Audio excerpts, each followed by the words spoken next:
ফিরআউনের ইতিহাস পড়েছি, আমরা নমরুদের ইতিহাস পড়েছি, আমরা আবু জাহেলের ইতিহাস পড়েছি, আমরা কারুনের ইতিহাস পড়েছি, আমরা আবু লাহাবের ইতিহাস পড়েছি। কিন্তু ফিরআউনের ইতিহাসে নির্যাতনের জন্য আয়না ঘর তৈরি করেছে এমন ইতিহাস আমরা পড়ি নাই। বলেন ঠিক না বেঠিক? আবু জাহেলের ইতিহাসে আয়না ঘর তৈরি হয় নাই, কারুনের ইতিহাসে আয়না ঘর তৈরি হয় নাই, শাদ্দাদের ইতিহাসে আয়না ঘর তৈরি হয় নাই, আবু লাহাবের ইতিহাসে আয়না ঘর তৈরি হয় নাই।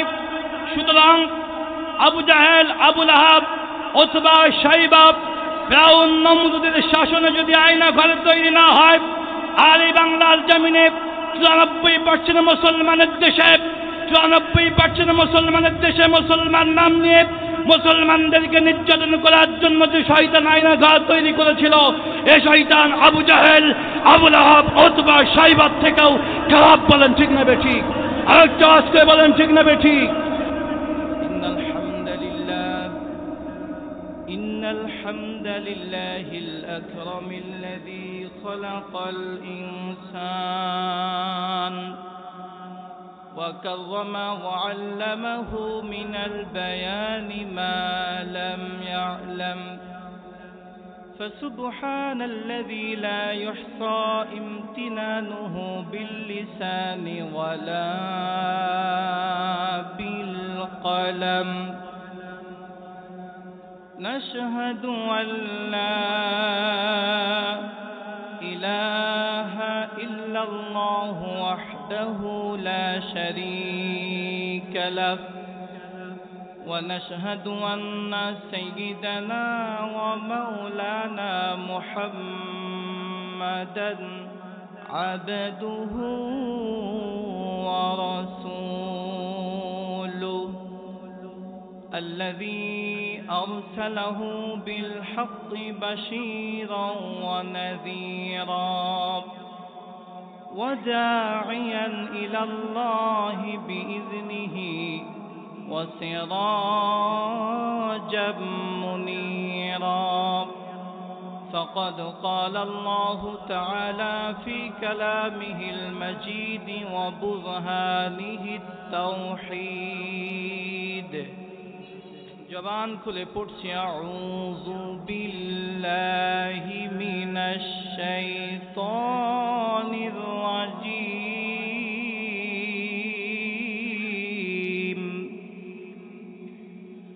বিসমিল্লাহির রাহমানির রাহিম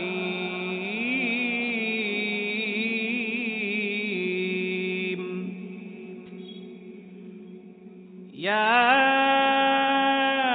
أيها الذين آمنوا من يرتد منكم عن دينه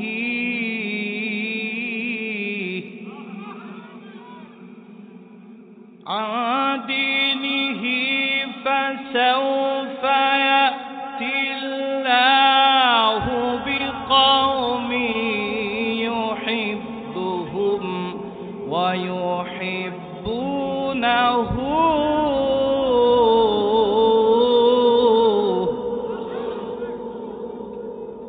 أذلة على المؤمنين أعزة على الكافرين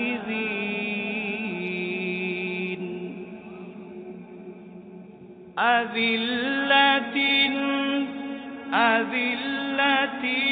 على المؤمنين أعزة على الكافرين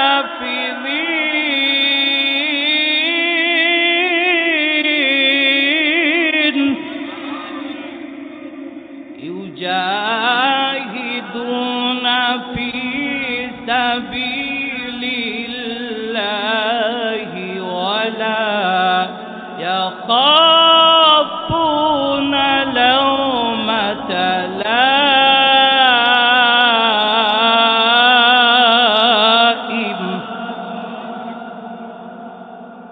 ذلك فضل الله يؤتيه من يشاء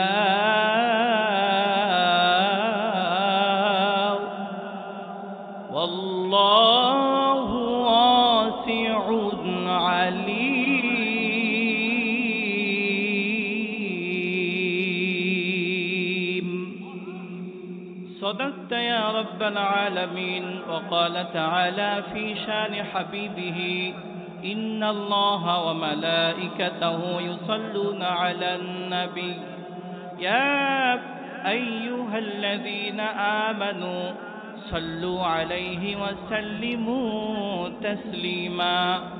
اللهم صل على محمد وعلى آل محمد كما صليت على إبراهيم وعلى آل إبراهيم إنك حميد مجيد. اللهم بارك على محمد وعلى آل محمد كما باركت على إبراهيم وعلى آل إبراهيم إنك حميد مجيد. বদর উহুদ প্রান্তরে কোরআন নিয়ে অন্তরে জীবন যারা করেছিল দান, এই 1000 বছর পরে আজ সেই কোরআনের তরে আমার গান তাদের পথে করছে আহ্বান। বদর উহুদ প্রান্তরে কোরআন নিয়ে অন্তরে জীবন যারা করেছিল দান, এই 1000 বছর পরে আজ সেই কোরআনের তরে আমার গান তাদের পথে করছে আহ্বান। আজকে কেন আমার দেশের পথে প্রান্তরে আল কোরআনের পাখিগুলির রক্ত ঝরে?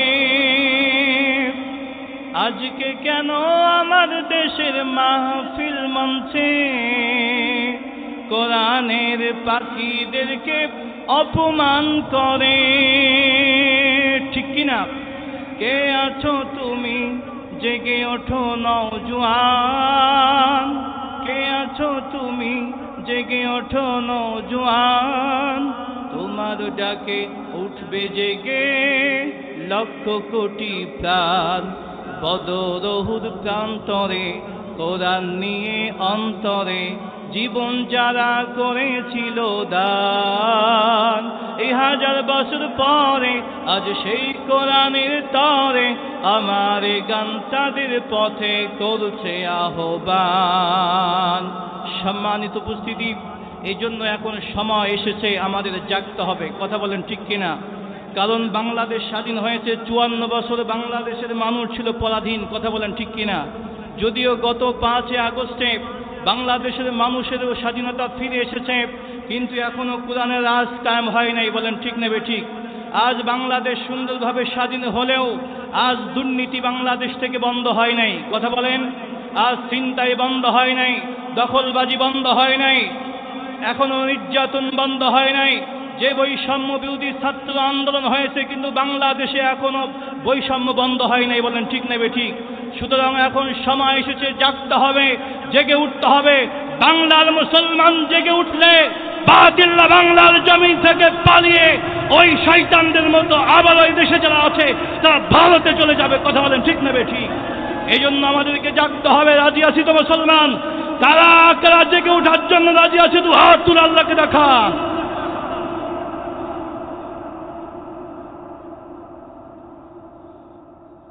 আলহামদুলিল্লাহ। শ্রীকণ্ঠপুর সৈয়দিয়া দারুল উলুম মাদ্রাসা ও মসজিদের যৌথ উদ্যোগে আয়োজিত 20তম তাফসীরুল কোরআন মাহফিল। উপস্থিত আছেন আজকের মাহফিলের সম্মানিত সভাপতি, বিশিষ্ট সমাজসেবক, অত্র মসজিদের সভাপতি জনাব মোহাম্মদ শহীদউদ্দিন আহমেদ। আল্লাহ তাআলা ওনার হায়াত তৈয়্যিবা দান করুক, আল্লাহুম্মা আমিন। আজকের মাহফিলের প্রধান আলোচক চমৎকার আলোচনা করে থাকেন বিশিষ্ট ইসলামী চিন্তাবিদ, আন্তর্জাতিক খ্যাতি সম্পন্ন মুফাসসিরে কোরআন জনাব হযরত মাওলানা শামসুল আরিফিন। আল্লাহ তাআলা ভাইয়ের কণ্ঠকে তামাম বিশ্বের জন্য কবুল করুক বলে আল্লাহুম্মা আমিন। আমার পূর্বে আলোচনা করে ধন্য করেছেন আপনাদেরকে বিশিষ্ট ইসলামী চিন্তাবিদ আলহাজ হযরত মাওলানা ফজলুর রহমান মুহতামিম সৈয়দিয়া দারুল উলুম মাদ্রাসা। আল্লাহ তাআলা ওনাকেও দিনের জন্য কবুল করুক বলে আল্লাহুম্মা আমিন। আজকের মাহফিলের প্রধান অতিথি জনাব মোহাম্মদ আব্দুল মুমিন সানা, খুলনা জেলা ইউনিট সদস্য, বাংলাদেশ জামায়াত ইসলামী। আল্লাহ তাআলা দিনের জন্য সাদিকে কবুল করুক বলে আল্লাহুম্মা আমিন। একটা ওয়াজ করে বলেন আল্লাহুম্মা আমিন। বিশেষ অতিথি জনাব এসএম নাজির আহমেদ, সভাপতি রারুল ইউনিয়ন জাতীয়তাবাদী দল বিএনপি। আল্লাহ তাআলা তাকেও যেন দিনের জন্য কবুল করে বলে আল্লাহুম্মা আমিন। সহ আমার সামনে উপবিষ্ট দিনদার পরহেজগার কোরআন প্রেমিক ইসলাম প্রেমিক ভাই ও বাবাজিরা, পর্দার অন্তরালে অবস্থানরত মা ও বোনেরা, সকলের প্রতি আলোচনার সূচনায় আনুষ্ঠানিকতার মধ্য দিয়ে সালাম, আসসালামু আলাইকুম রাহমাতুল্লাহি ওয়া বারাকাতুহু। যে আল্লাহ তাআলা আজকে আমাদেরকে তাফসীর শোনার জন্য কবুল করেছেন, আমরা খুশি না বেজাত? খুশি যদি হয়ে থাকি আওয়াজ দিয়ে বেশি সেই আল্লাহর জন্য চিৎকার করে আমরা বলছি আলহামদুলিল্লাহ। বলো না, যত মানুষ আপনারা এখানে আছেন বলেন তো, সত্যি বলবেন, যারা এখানে বসে আছেন আর এই মুহূর্তে যারা আওয়াজ দিয়ে প্রশংসা করলেন, বলেন তো এটা 24 সালের 5 আগস্টের আওয়াজ, আগের আওয়াজ হয়েছে না পরের আওয়াজ? এখন আর কেউ কথা বলে না। আগের না পরের? সভাপতি সাহেব, আগের না পরের? আগের হয়েছে, আগের হয়েছে, পরের হয় নাই। কারণ আজকে যে সুন্দর মনোরম পরিবেশ তৈরি হয়েছে তাফসীর শোনার জন্য, 5 আগস্টের পূর্বে বিগত 17 বছর বাংলার জমিনে এমনভাবে নিঃসংকোচে নিঃসন্দেহে বিনা অনুমতিতে তাফসীর শোনার জন্য এমন ময়দান তৈরি হয় নাই। বলেন ঠিক না বেঠিক? আরো যদি বলেন ঠিক না বেঠিক? আল্লাহর দেওয়ার জবান দিয়ে আল্লাহর পাঠানো কিতাবের আলোচনা হবে, এটা ওই শয়তানরা সহ্য করতে পারে নাই, এই জন্য তারা অনুমতির সিস্টেম চালু করেছিল। এমনকি বক্তাদেরকে আমাদেরকে আইডি কার্ড দিতে হতো, সেটা সার্চ দিয়ে দেখতো যদি জামাতি বক্তা হয় মানে গরম বক্তা, তাহলে সে মাহফিল ক্যান্সেল হবে, মাহফিল সেখানে হবে না। কথা বলেন ঠিক না বেঠিক? কিন্তু আল্লাহ তাআলা যে সুন্দর একটি পরিবেশ তৈরি করে দিয়েছেন, এই ছাত্র নামক আবাবিলদেরকে পাঠিয়ে বাংলার সকল ধর্মপ্রাণ মুসলমান এবং ওই জালেমদের বিরুদ্ধাচার আমরা যারাই করেছিলাম সকলেই যখন ঐক্যবদ্ধভাবে রাজপথে নেমে এসেছিলাম, আল্লাহ তাআলা আমাদের উপরে রহমত করে বাংলার জমিন থেকে ওই শয়তানকে ভারতে পালিয়ে যেতে বাধ্য করে সুন্দরভাবে তাফসীর শোনার জন্য যে উন্মুক্ত পরিবেশ তৈরি করে দিয়েছেন, এজন্য সেই আল্লাহর দরবারে শুকরিয়া আসতে হবে না জোরে হবে? দেখি আমাদের কণ্ঠে যত জোর আছে হৃদয় উজাড় করে আমরা বলছি আলহামদুলিল্লাহ। আর একটু আওয়াজ করে বলেন তো আলহামদুলিল্লাহ। দুরূদ সালাম পাঠ করি বিশ্ব নবীর উপরে, বলি সাল্লাল্লাহু আলাইহি ওয়াসাল্লাম। প্রিয় উপস্থিতি, যে তাফসীর মাহফিলের জন্য আমরা তাফসীর আকারে কথা শুনবো ইনশাআল্লাহ। আমি আপনাদের সম্মুখে তিলাওয়াত করেছি সূরা মায়েদার 54 নম্বর আয়াত। এই সূরা মায়েদার ভিতরে মোট আয়াত আছে 120টা। কয়টা আয়াত আছে? আরেকটা আওয়াজ করে বলেন, আলোচনা মুখস্থ করতে হবে। রুকু আছে 16টি। কয়টি? আমি যে আয়াত তিলাওয়াত করেছি 54 নম্বর আয়াত। কত নম্বর আয়াত? 54 নম্বর আয়াত। বলতে পারবেন তো? বলেন, এই সূরার নাম কি? মাশাআল্লাহ, এই তো আলোচনা মুখস্থ হচ্ছে। মোট আয়াত এই সূরার ভিতরে কতটি আছে? রুকু আছে কতটি? আমরা যে আয়াতে কারিমা তিলাওয়াত করেছি এই আয়াতের সংখ্যা বা এই আয়াত কত নাম্বার? 54 নাম্বার। মাশাআল্লাহ, তাহলে বোঝা যাচ্ছে যে শ্রোতাদের মনোযোগ আছে, কারণ এই এলাকা এটা কোরআনের একটা উন্মুক্ত এলাকা। কথা বলেন ঠিক নেবে ঠিক? কারণ বাংলাদেশের খুলনা জেলার সব থেকে ইসলামের উর্বর একটি জায়গা হলো পাইকগাছা কয়রা। কথা বলেন ঠিক কিনা? আর এই পাইকগাছার ভিতরে রারুলির মাটি ইসলামের ঘাঁটি। বলেন ঠিক নেবে ঠিক? কারণ আমরা বিগত দিনে দেখেছি এই পাইকগাছায় ইসলামের জন্য যত আন্দোলন হয়েছে সব থেকে বলিষ্ঠভাবে ভূমিকা রেখেছে এই রারুলিবাসী। কথা বলেন ঠিক নেবে ঠিক? আপনারা তো সেই রারুলিবাসী, কথা বলেন। এই জন্য আগামী দিনে এই কুরআনের সমাজ বিনির্মাণের জন্য এই রারুলিবাসীকে আবারও জেগে উঠতে হবে, প্রমাণ করতে হবে এই রারুলির মাটি ইসলামের ঘাঁটি, এই প্রমাণ করতে হবে। আপনারা কি রাজি আছেন? কারা কারা রাজি? তো হাত তুলে আল্লাহকে দেখান। লিল্লাহি তাকবীর। সম্মানিত উপস্থিতি, এই সূরাটির নামকরণ করা হয়েছে 112 নম্বর আয়াতে। মায়েদা শব্দটি আছে, সেখান থেকেই এই সূরার নামকরণ করা হয়েছে সূরা মায়েদা। নাজিল হয়েছে হুদায়বিয়া সন্ধির পর 6ষ্ঠ হিজরি অথবা 7ম হিজরির প্রথম দিকে এই সূরাটি নাজিল হয়েছে। আমাদের আয়াতে কারিমাকে সামনে রেখে আমাদের আলোচনার বিষয় হবে যে আল্লাহর প্রিয় বান্দা কারা, অথবা আল্লাহর প্রিয় বান্দা হতে গেলে কি কোয়ালিটি থাকা দরকার। আমরা এখানে যারা বসে আছি সবাই তো আল্লাহর বান্দা হতে চাই, ঠিক কি না? কারণ আল্লাহর প্রিয় বান্দা না হলে তো জান্নাতে যাওয়ার কোনো সুযোগ থাকবে না। কথা বলেন ঠিক কি না? এই জন্য আসুন, সময় খুবই সংক্ষেপ, আমি বুঝতে পারছি। আমার বলা হয়েছিল 9টা থেকে আলোচনা শুরু হবে, কিন্তু আমি তো উঠলাম প্রায় 9:30। তাই তো সময় তো ওখানে আধা ঘন্টা শেষ হয়ে গেছে। এই জন্য আমরা ভূমিকায় আর কোনো কথা না বলে সরাসরি আমরা তাফসীরে প্রবেশ করছি। আল্লাহ রাব্বুল আলামিন বলেন, ইয়া আইয়ুহাল্লাযীনা আমানু মান ইয়ারতাদ্দা মিনকুম আন দীনিহি। আল্লাহ রাব্বুল আলামিন বলেন, হে ঈমানদার বান্দারা, তোমরা যারা ঈমান এনেছ, প্রিয় পাইকগাছাবাসী, আমি আপনাদের কাছে জানতে চাই এই মুহূর্তে আমরা এখানে যারা বসে আছি আমরা সবাই ঈমানদার কিনা? আরেকটু আওয়াজ করে বলেন। আমরা সবাই ঈমানদার, কিন্তু প্রকৃত ঈমানদার আমাদের হতে হবে, ঠিক কিনা বলেন? আল্লাহ যেন সেই কোয়ালিটি গুণগুলি অর্জন করে প্রকৃত ঈমানদার হওয়ার তৌফিক দান করেন। বলেন আল্লাহুম্মা আমিন। প্রিয় হাজির আমার, আল্লাহ রাব্বুল আলামিন এবার ঈমানদারদেরকে ডাক দিয়ে বলছেন, মাইয়ারতাদ্দা মিনকুম আন দীনিহি। হে ঈমানদার বান্দারা, তোমাদের মধ্যে দিন থেকে, আর দিন মানে হলো ইন্নাদ-দীনা ইনদাল্লাহিল ইসলাম, আল্লাহর কাছে মনোনীত ধর্ম হলো ইসলাম। বলেন সুবহানাল্লাহ। আল্লাহ তাআলা এই ইসলাম ধর্মের কথা বলে আল্লাহ বলছেন যে তোমাদের মধ্যে এই দিন তথা ইসলাম থেকে যারা মুখ ফিরিয়ে নিয়েছে। আচ্ছা বলেন তো, এই সমাজে ঈমানের দাবি করে কিন্তু ইসলাম থেকে মুখ ফিরিয়ে নিয়েছে এমন মানুষের সংখ্যা আছে না নাই? আর একটু আওয়াজ করে বলেন, আছে না নাই? ঈমানের দাবি করে কিন্তু নামাজ নাই। কথা বলেন। আবার স্লোগান দেয় যে আমি নামাজ না পড়লে কি হবে, আমার ঈমান ঠিক আছে। কথা বলে না কেন? তাহলে ঈমান যে তোমার ঠিক আছে, আছে হলো কসু, মানে কিছুই নাই। কথা বলেন। কারণ ঈমান যদি তোমার ঠিক থাকতো তাহলে তোমার জীবনে এক ওয়াক্ত নামাজ কাজা হতো না। কথা বলেন ঠিক কিনা? এই ঈমানদার দাবি করে কিন্তু রমাদান মাসে রোজা রাখে না, ঈমানের দাবি করে, অর্থ সম্পদ থাকার পরেও হজ করে না, যাকাত দেয় না, জেনা ছাড়তে পারে না, ব্যভিচার ছাড়তে পারে না, দুর্নীতি ছাড়তে পারে না, চাঁদাবাজি ছাড়তে পারে না। বলেন ঠিক না ঠিক?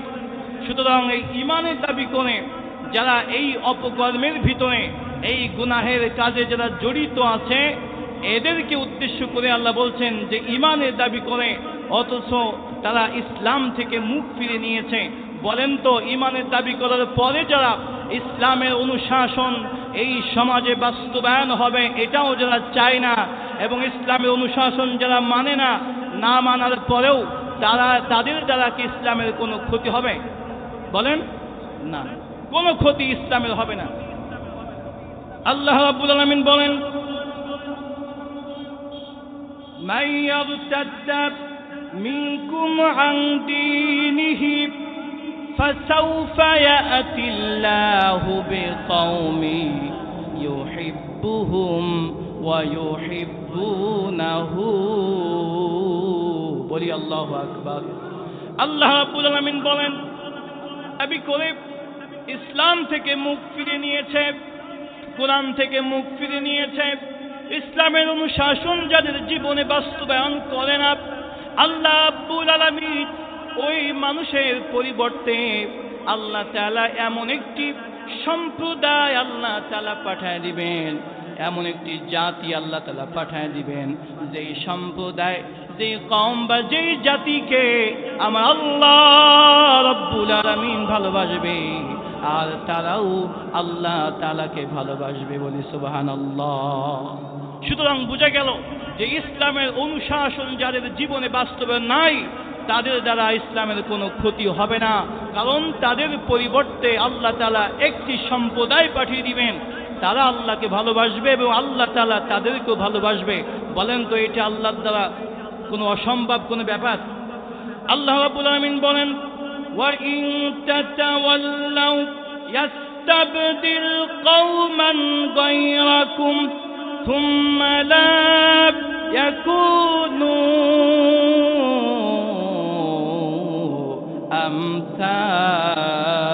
আমসালাকুম। বলি আল্লাহু আকবার। আল্লাহ রাব্বুল আলামিন বলছেন, জাতির লোকেরা শোনো, তোমাদের মধ্যে যারা দিন থেকে মুখ ফিরে নিয়েছে, আল্লাহর শরণ থেকে যারা মুখ ফিরে নিয়েছে, আল্লাহ রাব্বুল আলামিন তাদের স্থলাভিষিক্ত এমন একটি সম্প্রদায়কে আল্লাহ করবেন, যেই সম্প্রদায়ের মানুষেরা, যেই কওমের মানুষেরা তাদের স্থলাভিষিক্ত আল্লাহ যাদেরকে করবেন, তারা ওই মানুষের মতো হবে না। একটু জোরে বলা যাবে কি সুবহানাল্লাহ? তাহলে আল্লাহ তাআলা নিজে কথা বলছেন সূরা মুহাম্মাদের ভিতরে, যে ঈমানের দাবি করে কিন্তু ইসলামের অনুশাসন মানে না, ঈমানের দাবি করে কোরআন মানে না, ঈমানের দাবি করে ইসলামে বিপ্লব কায়েম হোক, এটা পছন্দ করে না, এটা চায় না, এই সম্পর্কে আসেও না, এই দলের সঙ্গে যুক্ত হয় না, তাদের দ্বারা ইসলামের কোনো ক্ষতি হবে না, কারণ তাদের স্থলে আল্লাহ এমন একটি সম্প্রদায় পাঠাবেন যারা তাদের মতো হবে না। কথা বলেন ঠিক নেবে ঠিক? আপনারা দেখেছেন বাংলার জমিনে অসংখ্য দল আছে, ঠিক কিনা? কিন্তু সব দল কোরআনের সমাজ বিনির্মাণে কাজ করে না। কথা বলেন ঠিক নেবে ঠিক? এবং চায় না, বরং এমন কি এই কোরআনের সমাজ বিনির্মাণ যারা করতে চায়, ইসলামী বিপ্লব যারা বাংলার জমিনে কায়েম করতে চায়, তাদেরকে শুধু পছন্দ করে না তা না, তাদের উপরে নির্যাতন, নিপীড়ন, জুলুম, অত্যাচারের স্টিম রোলার তারা চালায়। বলেন ঠিক নেবে ঠিক? আর একটু আওয়াজ করে বলেন ঠিক নেবে ঠিক? এর সুস্পষ্ট প্রমাণ হলো বিগত 17 বছর এই যে শয়তান বাংলাদেশের ক্ষমতার মসনদে বসে মুসলমানদের উপরে নির্যাতন, নিষ্পীষণ, জুলুম, অত্যাচার এমন পর্যায়ে করেছে, ফেরাউন, হামান, নমরুদের শাসন ছাড়িয়ে গিয়েছে। বলেন ঠিক নেবে ঠিক? আর একটু আওয়াজ করে বলেন ঠিক নেবে ঠিক? বলেন তো বাংলাদেশে নির্যাতন করার জন্য আয়না ঘর তৈরি করেছিল কিনা? তার সংখ্যা গত কয়েকদিন আগে প্রধান উপদেষ্টা বলেছেন 700 থেকে 800 হবে। কত হবে? 7 থেকে 800 আয়না ঘর। উপস্থিতি, আমরা ফিরআউনের ইতিহাস পড়েছি, আমরা নমরুদের ইতিহাস পড়েছি, আমরা আবু জাহেলের ইতিহাস পড়েছি, আমরা কারুনের ইতিহাস পড়েছি, আমরা আবু লাহাবের ইতিহাস পড়েছি, কিন্তু ফিরআউনের ইতিহাসে নির্যাতনের জন্য আয়না ঘর তৈরি করেছে এমন ইতিহাস আমরা পড়ি নাই। বলেন ঠিক নেবে ঠিক? আবু জাহেলের ইতিহাসে আয়না ঘর তৈরি হয় নাই, কারুনের ইতিহাসে আয়না ঘর তৈরি হয় নাই, সাদ্দাদের ইতিহাসে আয়না ঘর তৈরি হয় নাই, আবু লাহাবের ইতিহাসে আয়না ঘর তৈরি হয় নাই। সুতরাং আবু জাহেল, আবু লাহাব, উতবা, শাইবা, ফিরআউন, নমরুদের শাসনে যদি আয়না ঘর তৈরি না হয়, আর এই বাংলার জমিনে 94% মুসলমানের দেশে, 94% মুসলমানের দেশে মুসলমান নাম নিয়ে মুসলমানদেরকে নির্যাতন করার জন্য যে শয়তান আয়না ঘর তৈরি করেছিল, এই শয়তান আবু জাহেল, আবু লাহাব, উতবা, শাইবার থেকেও খারাপ। বলেন ঠিক না বেঠিক? আরেকটা আওয়াজ করে বলেন ঠিক না বেঠিক? এই শয়তান আবার মাঝে মাঝে ওই দেশ থেকে একটু ফোঁস করছে, এই দেশে আবার নাকি আসতে চাই। বলেন ঠিক কিনা? এই দেশের তাওহীদি জনতার এটাই দাবি, শয়তান তুমি বাংলাদেশে আসবা, এটাই আমরা আশা করছি। কিন্তু তোমার যে অনেক পাওয়া ছিল, এই ক্ষমতার মসনদে বাবার মতো শাসন কায়েম করে তুমি চিরদিন থাকবা বিদায় প্রথমে দিয়েছিলে 21 সাল, এরপরে দিয়েছিলে 41 সাল। কথা বলেন ঠিক নেবে ঠিক? নামতেই চাই নাই। আল্লাহ বলেন শয়তান 21 সাল পার করেছে ভালো, কিন্তু 41 সাল পার করা তো দূরের কথা। 24-এর 5 আগস্টে দুপুরের ভাত রান্না হবে, কিন্তু ওই ভাত খাওয়ার আগেই তোমাকে ভারতে যেতে হবে। বলেন ঠিক নেবে ঠিক? সুতরাং বাংলাদেশের তাওহীদি জনতা এটাই আশা করে, শয়তান তুমি বাংলাদেশে আবার ফিরে আসবে, কিন্তু ক্ষমতার মসনদে বসার জন্য না, ফাঁসির মঞ্চে চলার জন্য তোমাকে বাংলার জমিনে আসতে হবে। আমাদের পক্ষে কারা কারা রাজি আছো? দুই হাত তুলে আল্লাহকে দেখাও। ড্যামেজ হয়ে গেছে, এই ব্যাটাদের নিয়ে চলবে কেমনি? লিল্লাহে তাকবীর, লিল্লাহে তাকবীর। আল কোরআনের আলো। ঘরে ঘরে তো 54 বছর জ্বালাইলেন, পরিবর্তন হলো কোনো? বলেন তো আজ সমাজে দুর্নীতি আছে না নাই? 54 বছর নির্যাতন হয়েছে, 54 বছর দেশ পরিচালনা হয়েছে, কিন্তু আমরা তো স্বাধীনতা পাই নাই, ঠিক কিনা? কোরআনের সমাজ বিনির্মাণ কায়েম হয় নাই। কথা বলেন? কোরআনের আইন পাশ হয় নাই, বরং শিরিক পাশ হয়েছে। কথা বলেন না কেন? শিরিক পাশ হয়েছে, সেই সব কথা তো এখন বলা যাবে না, কিন্তু মূল কথা হলো যে 54 বছর মানুষের ঘরে ঘরে কোরআনের আলো জ্বলছে, কিন্তু ঘর পর্যন্ত এখনো আলোকিত হচ্ছে না। কথা বলেন ঠিক নেবে ঠিক? সুতরাং এই কোরআনের আওয়াজ, এই কোরআনের আলোয় আলোকিত করতে হবে কোথায়? আরো যদি বলেন কোথায়? আজ যদিও আমরা স্বাধীনতার একটু আভাস পাচ্ছি, কিন্তু এখনো দুর্নীতি মুক্ত হয় নাই। কথা বলেন না কেন? এখনো বৈষম্য মুক্তি হয় নাই, এখনো দখলবাজি থেকে মানুষ এখনো বাঁচতে পারে নাই, এখনো চাঁদাবাজি বন্ধ হয় নাই। কথা বলেন ঠিক নেবে ঠিক? এবং যারা আগামী দিনে এই ক্ষমতার যারা স্বপ্ন দেখছে, তাদের এক নেতা তো কিছুদিন আগে বলেই ফেলেছে এই কোরআন নাকি ভাওতাবাজি। নাউজুবিল্লাহ বলেন, আর একটু আওয়াজ করে বলেন নাউজুবিল্লাহ। প্রিয় হাজির আমার, আল্লাহর দেওয়া জবান দিয়ে আল্লাহর পাঠানো কিতাবকে যেই শয়তান ভাওতাবাজি বলতে পারে, তাওহীদি জনতা খেপে গেলে তোমার জিহ্বা ছেড়ে কুত্তা দিয়ে খাওয়াবে। কথা বলেন ঠিক নেবে ঠিক? সাবধান হয়ে যাও, আল্লাহর কোরআনের সঙ্গে বেয়াদবি করলে মুসলমানরা তোমাদেরকে ছাড়বে না। বলেন ঠিক নেবে ঠিক? সুতরাং আগামী দিনে আমাদের ঐক্যবদ্ধ হতে হবে। যারাই বলতে পারে কোরআন ভাওতাবাজি, এরাই সামনে ক্ষমতায় গেলে এরাই রাজনীতি এমনভাবে করবে, কোরআনের আওয়াজকে তারাও নিবানোর জন্য ষড়যন্ত্র চালাবে। বলেন ঠিক নেবে ঠিক? সুতরাং এমন একটি সংসদ আমাদের জ্বালাতে হবে, যেই সমাজে কোরআন দিয়ে সমাজ পরিচালনা হবে, যেই সংসদ পরিচালনা হবে কোরআন দিয়ে।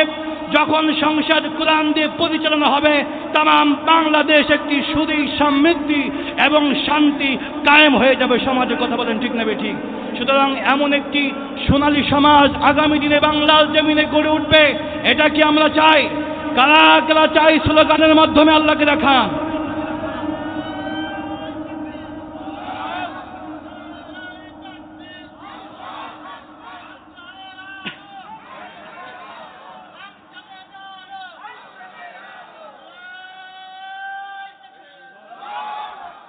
বিপ্লব মানে জীবন দেওয়া, বসে থাকা নয়, সে কোনো দিন আসবে না রে করো যদি ভয়।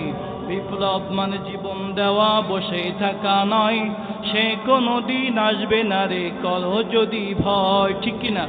আসবে বিজয় রক্ত আর জীবনের বিনিময়, আসবে বিজয় রক্ত আর জীবনের বিনিময়। বিপ্লব মানে জীবন দেওয়া, বসে থাকা নয়, সে কোনো দিন আসবে না রে করো যদি ভয়, সে কোনো দিন আসবে না রে করো যদি ভয়।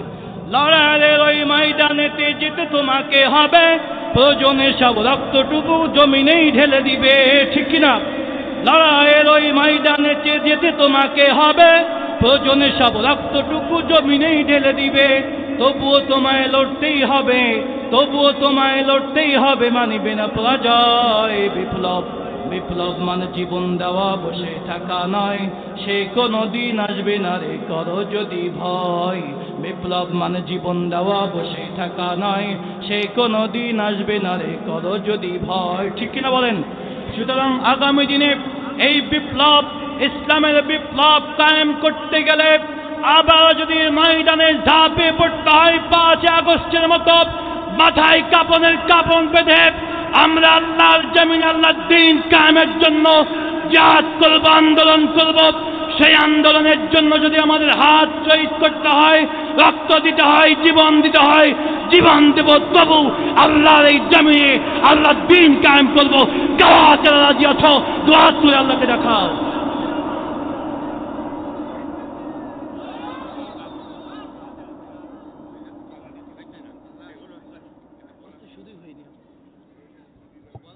মহিলাদের স্বেচ্ছাসেবক যারা আছেন, মহিলা অনেক হয়েছে, আপনারা জায়গা করার জন্য, তাদের বসার জন্য জায়গা করে দেন, মাদ্রাসার ছাদে উঠাই দেন। আমার প্রিয় ভাইয়েরা, হাসান ভাই বলছে প্রায় টাইম শেষ, মানে এখন আলোচনা শুরুই হয়নি, ঠিক কিনা? শুধুই আমানও চলছে, এখনো শুরু হয়েছে। আমার প্রিয় ভাইয়েরা, তাফসীরের ভিতরে লেখা হয়েছে এই আয়াতে কারিমা কেন আল্লাহ রাব্বুল আলামিন নাজিল করেছেন। আল্লাহ রাব্বুল আলামিন এই আয়াতের ভিতরে এমন কিছু মানুষদের সুসংবাদ দিয়েছেন, যেই মানুষেরা অনাগত যে গোলযোগ আছে, এই অনাগত গোলযোগকে প্রতিহত করার জন্য যারা চেষ্টা করবে, তাদের জন্য এই আয়াতের ভিতরে রয়েছে সুসংবাদ। বলেন সুবহানাল্লাহ। তাফসীরের ভিতরে লেখা হয়েছে এই অনাগত যে গোলযোগ, এই অনাগত গোলযোগকে প্রতিহত করার জন্য সর্বপ্রথম যিনি ভূমিকা রেখেছিলেন, তাফসীরের ভিতরে এসেছে, তিনি হলেন ইসলামের প্রথম খলিফা হযরতে আবু বকর রাদিয়াল্লাহু তাআলা আনহু। আলহামদুলিল্লাহ বলি। এবং তার অনুসারীরা সর্বপ্রথম, তাদের জন্য রয়েছে এই আয়াত, তাদের জন্য একটা সুসংবাদ। এই আয়াত থেকে আমরাও সুসংবাদ নিতে চাই। বলেন ঠিক নেবে? ঠিক। আমার প্রিয় হাজিরা, কি সেই গোলযোগ ছিল আর কেমনে সেটা প্রতিহত করেছিলেন? নবুয়তের শেষের দিকে, রাসূল আকরাম সাল্লাল্লাহু আলাইহি সাল্লামের নবুয়তের শেষের দিকে ভণ্ড নবী দাবি করল কয়েকজন ব্যক্তি, মুসাইলামাতুল কাযযাব সহ। এবং প্রথম খলিফা আবু বকর রাদিয়াল্লাহু তাআলা আনহুর সময় মানুষেরা ইসলাম থেকে মুখ ফিরে নিল, মুরতাদ হয়ে গেল, যাকাত দিতে অস্বীকার করল। হযরতে আবু বকর রাদিয়াল্লাহু তাআলা আনহু এই সমস্যাকে সমাধান করার জন্য একটি বৈঠক বসালেন, একটি পরামর্শ বৈঠক বসালেন। সাহাবীদেরকে আহ্বান করা হলো, সাহাবীরা আসলেন, কিন্তু সাহাবীরা কেউ কঠোর কোনো সিদ্ধান্ত দিতে চাইলেন না। কারণ একদিকে নবীজি ওফাত বরণ করেছেন, আর অন্যদিকে মানুষেরা দলে দলে ইসলাম থেকে মুখ ফিরে নিচ্ছে, মুরতাদ হয়ে যাচ্ছে, যাকাত দিতে অস্বীকার করছে। এজন্য কঠোর কোনো সিদ্ধান্ত দিতে চাইলেন না। আবু বকর রাদিয়াল্লাহু তাআলা আনহুকে আল্লাহ রাব্বুল আলামিন তার হৃদয়কে ইসলামের জন্য এত কঠোর করেছিলেন, ইসলামের জন্য এত শক্ত করেছিলেন। আবু বকর রাদিয়াল্লাহু তাআলা আনহু ওই মুরতাদদের বিরুদ্ধে যুদ্ধ করার জন্য সিদ্ধান্ত নিলেন। বলেন সুবহানাল্লাহ। সিদ্ধান্ত নিলেন এবং ঘোষণা করলেন, যারা মুসলমান দাবি করার পরে, যারা রাসূলের নির্দেশ মানে না, ইসলামের অনুশাসন যারা মানে না, কোরআনের আইন যারা মানে না, এদের বিরুদ্ধে আমি জিহাদ করতে চাই। আর আমার এই সিদ্ধান্ত নেওয়ার কারণে আমার বিরুদ্ধে যদি পৃথিবীর সমস্ত মানুষ, সমস্ত জিন, পৃথিবীর সমস্ত বৃক্ষ যদি আমার বিরুদ্ধে নিয়ে আসা হয়, আর একজন ব্যক্তিও যদি আমার পক্ষে না থাকে, তারপরেও আমি এদের সঙ্গে জিহাদ করব। আমার প্রিয় হাজির, আমার এইভাবে যখন সিদ্ধান্ত গ্রহণ করলেন, তার সেই সিদ্ধান্তের কথা শুনে সাহাবীদের মনের সব দ্বিধা দ্বন্দ্ব ভুলে গিয়ে তারা সবাই ঐক্যমত পোষণ করলেন যে আমরা একত্রিত হয়ে এদের বিরুদ্ধে জিহাদ করব। জিহাদ শুরু হয়ে গেল। হযরত ওয়াহশী রাদিয়াল্লাহু তাআলা আনহু মুসাইলামাতুল কাযযাবকে জাহান্নামে পাঠিয়ে দিলেন। বলেন আল্লাহু আকবার। আর একটা আওয়াজ করে বলেন আল্লাহু আকবার। সুতরাং এই আয়াতের শিক্ষা নিয়ে আমি আপনাদেরকে বলতে চাই, আগামী দিনে এই অনাগত গোলযোগকে, বাংলাদেশের যে বর্তমান গোলযোগ আছে, এই গোলযোগ মিটানোর জন্য যদি আবু বকরের মতো কোনো উত্তরসূরিরা যদি কুরআনের আহ্বান করে, কুরআনের ছায়াতলে যদি ডাক দেয়, তাহলে ওই ইসলামীদের মতো মাথায় কাপড়ের কাপড় বেঁধে সেই নেতার ডাকে সাড়া দিয়ে কুরআনের সমাজ বিনির্মাণে ময়দানে আমাদের ঝাঁপিয়ে পড়তে হবে। আপনারা কি রাজি আছেন? কারা কারা রাজি? দু হাত আল্লাহকে দেখান। আমার প্রিয় হাজির আমার, আমি অত্যন্ত সংক্ষেপে আলোচনার শেষের দিকে নিয়ে যাচ্ছি। এই মানুষরা যারা সুসংবাদ প্রাপ্ত হবে আর আল্লাহর প্রিয় বান্দা যারা হবে, আল্লাহ রাব্বুল আলামিন এই আয়াতে কারিমার ভিতরে তাদের জন্য 4টি কোয়ালিটির কথা বলেছেন। যদি বলেন কয়টি? আর একটু আওয়াজ করে বলেন কয়টি? 1 নম্বর আল্লাহ বলছেন আদিল্লাতিন আলাল মুমিনিন, মুমিনদের ভিতরে তারা থাকবে কোমল, মুমিনদের ভিতরে সহৃদয়বান থাকবে। আদিল্লাতিন আলাল মুমিনিনা আইজ্জাতিন আলাল কাফিরিন, আর কাফেরদের ব্যাপারে তারা থাকবে খুবই কঠোর। কাফেরদের ব্যাপারে কি থাকবে? কঠোর থাকবে। এটাই আল্লাহ রাসূল ছিলেন, সাহাবীরা ছিলেন। মুহাম্মদ রাসূলুল্লাহ ওয়াল্লাযীনা মাআহু আশিদ্দাউ আলাল কুফফারি রুহামাউ বাইনাহুম। সুতরাং আমরাও এই কোয়ালিটি অর্জন করতে চাই। নিজেদের ভিতরে আমাদের কোনো দলাদলি থাকবে না, নিজেদের ভিতরে হাঙ্গামা থাকবে না। নিজেরা আমরা এমনভাবে ঐক্যবদ্ধ হতে হবে, আল্লাহ শাহাদা তাসিমু বিহাবলিল্লাহি জামিয়া, ঐক্যবদ্ধভাবে আল্লাহ রজ্জুকে আমাদের আঁকড়ে ধরতে হবে। পরস্পর আমরা বিচ্ছিন্ন হব না এবং কাফেরদের বিরুদ্ধে এমন কঠোর আমাদের হতে হবে। খুনি হাসিনা যেমন কঠোরতা অবলম্বনের জন্য বাংলার জমিন থেকে পালিয়ে গিয়েছে, সুতরাং মুসলমানদের এমনভাবে ভূমিকা রাখতে হবে এই বাংলার জমিনে কিয়ামত পর্যন্ত যেন আর একজন স্বৈরাচার জন্ম না নিতে পারে। বলেন কথা ঠিক নেবে ঠিক? সুতরাং আমাদের ঐক্যবদ্ধভাবে আমরা মুমিনদের ভাই এই ভূমিকা নিয়ে আগামী দিনে ময়দানে কি আমাদের থাকা যাবে? আরো যদি বলেন থাকা যাবে? কারা কারা থাকতে চাই? দু হাত তুলে আল্লাহকে দেখান। লিল্লাহি তাকবীর, লিল্লাহি তাকবীর। নাস্তিকতা নিপাত, দিন ইসলাম জিন্দাবাদ। নাস্তিকতা নিপাত, দিন ইসলাম জিন্দাবাদ। কোটি প্রাণে একই আওয়াজ, খোদাদ্রোহী ছাড় পাবে না, এই বাংলায় ঠাই হবে না। মুসলমানরা জেগেছে আজ, ঠিক কিনা? জোর কদমে সামনে চলো, বজ্র কণ্ঠে আওয়াজ তোলো, সবাই মিলে একই তালে দাও না স্লোগান। লিল্লাহি তাকবীর। আল কোরআনের আলো। মোটামুটি আলোচনা কাজে লাগছে, কারণ আমি বুঝলাম যে কোরআনের আলো জ্বালাতে হবে কোথায়? আলো যদি বলেন কোথায় জ্বালাতে হবে? আল্লাহ যেন তৌফিক দান করেন, বলি আল্লাহুম্মা আমিন। আর সামনের দিকে বোধহয় আগাতে পারলাম না, সময় শেষের দিকে চলে আসছে। সংক্ষেপে বলেই শেষ করছি, কারণ এই অভ্যাস আমার নাই, আলোচনা বাঁধিয়ে রেখে যাব, আবার আমাকে দাওয়াত করা হবে না। রিজিক যেখানে আসবে, রিজিক যেখানে আছে আল্লাহ তাআলা ঘাট ধরে হলেও আমাকে সেখানে নিয়ে যাবেন। কথা বলেন ঠিক নেবে ঠিক? এই জন্য 3 নম্বর কোয়ালিটি হলো এই যারা আল্লাহর প্রিয় বান্দা হবে আর ওই আবু বকর রাদিয়াল্লাহু তাআলা উত্তরসূরি তারা হবে 3 নম্বরে যারা লড়াই করবে, জিহাদ করবে। কার পথে? আর একটা আওয়াজ করে বলেন কার পথে? আল্লাহর পথে। 4 নম্বর, এই জিহাদ করতে গেলে তাদেরকে ভয় দেখানো হবে, তাদেরকে হামলা করা হবে, মামলা দেওয়া হবে, নির্যাতন করা হবে, জুলুম করা হবে, কিন্তু তারা ভীত হবে না, সন্তুষ্ট হবে না, ভয় পাবে না। কথা বলেন ঠিক কিনা? এই আয়াত আমার মনে হয় বাংলাদেশে বর্তমান এই আয়াতের আলোকে তারাই সুসংবাদ প্রাপ্ত বান্দা। এই বাংলার জমিনে যারা ইসলামী বিপ্লব কায়েম করতে চায়, তাদের উপরে 17 বছর নির্যাতন হয়েছে, নিপীড়ন হয়েছে, জুলুম অত্যাচার হয়েছে, শত নির্যাতন মেনে নিয়ে তারাই ছিল বাংলার জমিনে, এখনো দেশে আছে। কিন্তু যারা ক্ষমতায় থাকার জন্য নির্যাতন করেছে তারাই পালিয়ে ভারতে চলে গেছে। বলেন ঠিক নেবে ঠিক?